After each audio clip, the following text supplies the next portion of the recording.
I want everything I write to be my magnum opus. I'm your host, Natasha Kay, and you're listening to Micromusings. In this podcast, we delve into the world of writing, exploring original works and uncovering the inspirations and stories behind the pieces. Our goal is to create a space where writing can inspire, comfort, and connect us all. Thank you for joining me on this journey. Now let's dive in. Hi, hello, and welcome back to Micromusings. I'm super excited to kick this year off with a piece that I've been holding on to for about a year now. First, let's define magnum opus because I know that I first came across the phrase in a video by a writer on YouTube whose name now suddenly escapes me. Magnum opus literally means great work and has come to mean the greatest achievement or best work of an artist or writer. Now about the piece.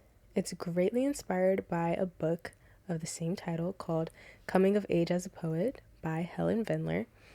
I rented it from my local library because support your libraries, but also I'm always trying to improve my craft.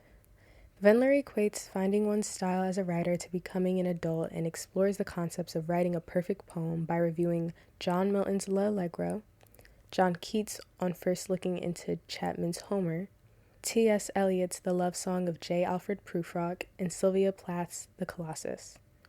Vendler defines the first perfect poem as the first poem from a poet's collection to exhibit the qualities that a reader will come to recognize as that poet's unique style.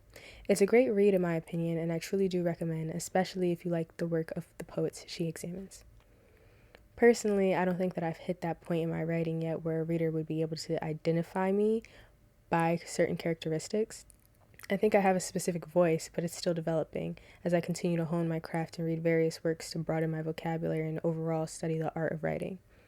I take this very seriously, in case you couldn't tell, and my main goal of 2025 is to further establish myself as not only a poet, but a writer. So you'll be getting some prose from me in the future. Oh, and the Substack readers know what I want my magnum opus to be, so maybe go check that out to be let in on the secret. Without further ado, here's Coming of Age as a Poet. I am awaiting my great masterpiece, the poem that stands out from the rest and is free of difficulties. Created with rhythm that flows, my matured writing style will show. Its message will live outside the pages that words are otherwise chained to, and develop meaning deeper than when created, with analysis becoming more complex than I intended to. And it'll be littered with imagery to set the scene, embodying most if not all of my core themes. Except I'm yet to find myself in my writing style. I only just discovered I had a voice that could be heard, sharing my every thought and holding my breath after each word. It'll take some time for me to get used to this, having even the slightest of an audience, because I'm so used to my voice being lost in the noise that I became friends with the silence.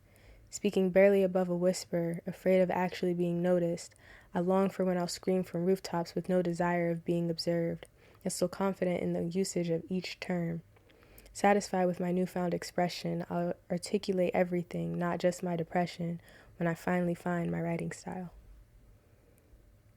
Thank you for listening to Micromusings. I'm so glad you could join me today. If you'd like to read more of my writing and additional exclusive content, visit the Micromusings Substack by clicking the link in the show notes below. If you enjoyed today's episode, please feel free to share it with others who might appreciate it. And if something specific stood out to you, let me know on @Micromusingspod on Instagram. I'd love to talk to you about it. Your support means the world to me. With love always. Until next time, I'm Natasha.